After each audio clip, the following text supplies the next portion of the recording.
All right, Katie Hopkins has a message for the U.S. and the world. Don't become better than us. Don't become like the UK, the United Kingdom. Of the Royal Military Academy Sandhurst to serve my country as an army officer. We went in as a troop of 32 girls. We came out as 8 more or less men. Oh yeah, it's still there, but doesn't work that much. And I wanted to become the first female general. My epilepsy put paid to that. It's why I have short hair too, actually. But it brought me to the media, and so my fight goes on, and this fight is real. The UK today is a place. It's not only real, but it's real worldwide. There are battles everywhere for freedom. And hardly anybody but conservative groups are talking about how severe these battles are. Every continent, except maybe Antarctica. And Antarctica is being controlled by nations and elite groups, so we can't get the information out of there. So even Antarctica. Few of us recognize. I get letters and emails, really upsetting ones, from 60 and 70-year-olds struggling to make sense of the country they love. Like my mum and dad, they ask me, has the world gone mad? How is this all going to end up? Where does this stop? Some of them email me to say that they're glad they're old because they will be gone soon. And they won't have to wait for the time they see their country fall. These are hard messages to read, and they're really hard messages to respond to. And believe me, I am wary of painting too depressing a picture. I have not come here to be part of the fear. I have not come here to talk my country down or to fail to see the good in Britain. But there are some blunt truths I believe it is my duty to tell. You are more likely to be raped in London than in New York. You are more likely to be attacked with acid from a guy on a moped in East London than in Islamabad. And when it comes to terror, the head of the UK MI5 said the risk is now impossible to contain or to control. Serving police officers in Muslim-controlled areas of the UK email me and allege that the local 7 controlled Muslim areas in the UK. Controlled. Imam at the mosque is in charge of selecting the police officers he will allow to police his neighbourhood. In a relentless programme of appeasement by the establishment, they continually seem to put the lives of jihadi and the Muslim mafia ahead of the lives of our own daughters. Finally, someone's talking about the Muslim mafia. They're killing squads. And in the latest recruitment round for the police, white British males were excluded from the day's coaching in how to pass the recruitment day. If you were white and male, you could not go. If you were gay or ethnic or black or any other minority, then you could apply. And I have nothing against those people. But in the UK, discrimination against whites is institutionalized and systemic. And it's coming here as well. We will do well to learn where UK has went. We don't need to go. But the division between red and blue states is growing, ever deepening.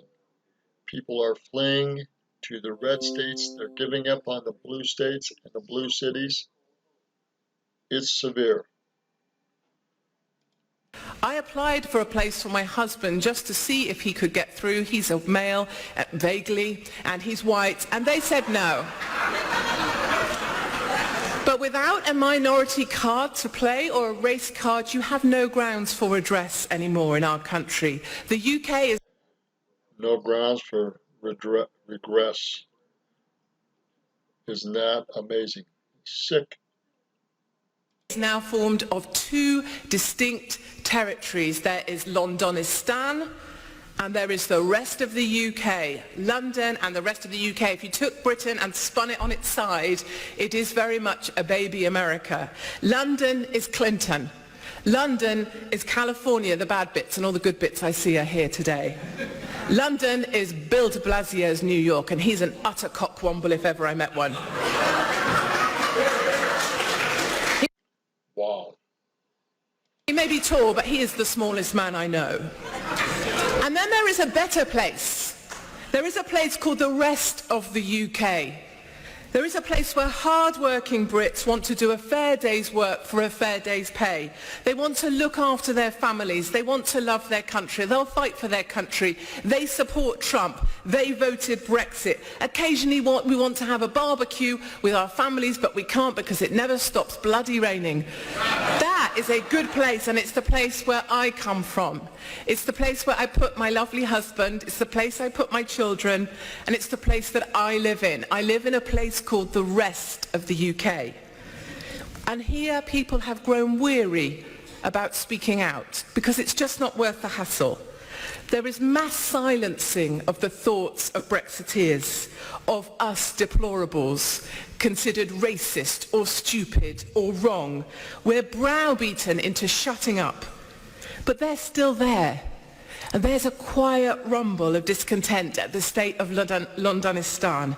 And that quiet rumble is getting louder. Our win for Brexit was just like your win for Trump, which I went on CNN and called a week before it happened. And that went really well. And when we stand together, our voices are a low rumble that becomes an almighty thunder, and our voices are heard. The quiet rumblings turn into a roar, and we're not alone. Across Poland, Italy, Austria, Germany, the voices of the discontented are rising up to reject the globalist agenda of the people that are managing the decline of Europe and letting us fall. All right, we're going to end it there. I don't have to spend too much time on this. I just appreciate her view, and we'll go from there. We'll leave the video source for this, but it's pure and simple. Everything we do, from the money where we spend it and who we associate with, who we contribute to, will matter from here on out. This next decade and a few years thereafter will be the most important time in world history. The most important time, bar none, because it will determine where you grow, where you survive, where you prosper, where you have freedoms, and who you work with that will determine whether or not you survive and prosper and thrive in freedom or tyranny, because it will be those two ends. It will be tyranny and threat and destruction and demise, or it will be prosperity and peace and plenty in a limited way. And I say in a limited way because these people watch too many people watch as things go around and they don't get involved. Those days are past. Those days are past. You must choose, and you must choose now, and you must choose your friends and associates very carefully. This is Roger Martin from Billings, Montana. God bless the world to be victorious, and they will be, through Jesus Christ, as he comes back and consumes the very wicked and sinister people.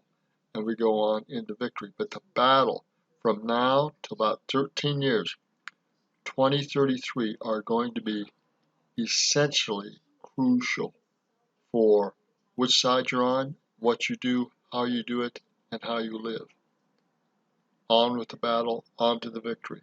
In Jesus Christ's name, amen.